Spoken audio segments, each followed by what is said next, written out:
conversation at hand today, I was just speaking out loud, if you will, but I'm pretty sure some of you felt it. And, I don't even want to mess with people, and this is serious. I don't know, and I'm backtrack. My cousin Luke is a Tremenikovsky, Luke, like they called him, but, he was from Jersey City, like they called him, but he was from Jersey City. The lottery winner, this and that thing. I'm pretty sure before, his life, he knew he was gonna, die, and he put money away for a couple of things. And I proof he put money away from this, but I was on Blog TV, and I think, there was a guy named Def Show too. He was talking about it, how, it would be great if we had debates.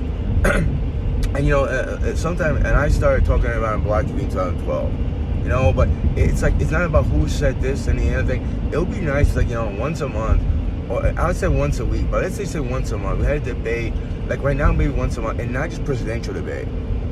The debate in 2013, I believe it happened, 14. It was Bill Nye, the science guy, versus a creationist individual from, like, I don't know, from down south. I think it was Texas. And they were going to open up a school or museum, actually, on creationism. And, they're going to teach creationism, like, Earth existed, like, 3,000 years ago. Actually, those were the first humans, and, the typical joke, and my so-called brother Lucas entertained that too. Jesus, flying on a dinosaur. It's like he's ridiculing creationism, But, it's interesting to just have that dialogue, and and also a healthy discussion to get our issues out. But why don't we have like a debate like once a week or once a month? And it could be about, let's say, infrastructure, United States of America. What's working, what's failing, and the economy. I mean, just to put it out there. That debate was, and it dealt with just, not just atheism, but anti-creationism, and we should just have people expand their minds.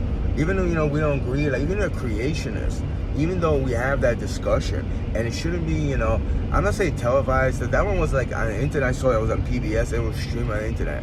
You shouldn't have sponsors and people making money off of that.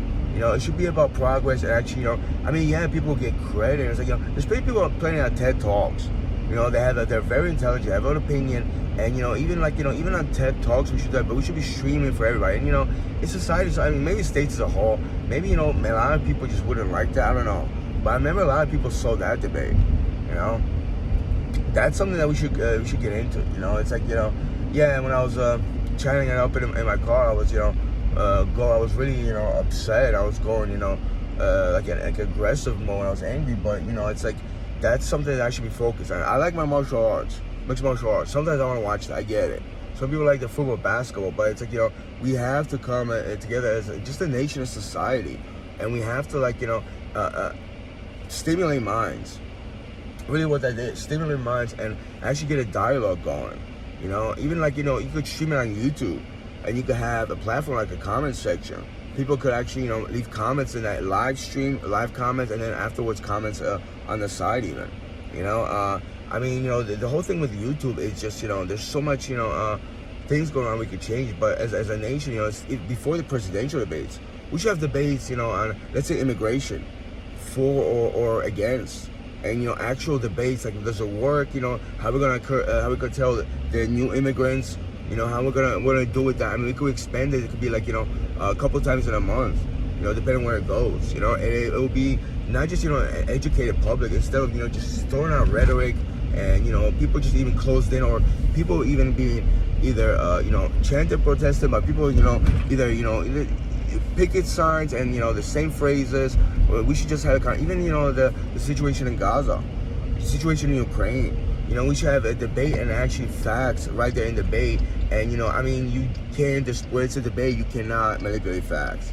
It shouldn't be about this candidate, that candidate, and all of a sudden we're focused on the next, and personalities getting away. It should be about facts and reasoning. That's what it should be about. This is one of the reasons why I don't watch presidential debates. Because a lot of times it becomes like, personality-wise, or people say mudslinging, and it becomes between these two people rather than the big picture. So I understand even in a debate you would have to sit there and garner information, probably do your research after, but it's a start. It's not like we're gonna have one debate about economy and we'll never have it again. I mean, it could be worked really well, and I think it'll stimulate minds. Also, it'll be for progress.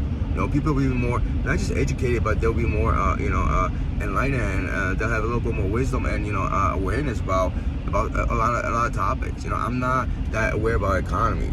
I use my logic and this and the other. I'm more efficient about efficiency and in the workforce, the things that I've known. But as far as that, I think it'll make a lot of people more aware. Even if we don't agree with each other, at least we have a discussion about it.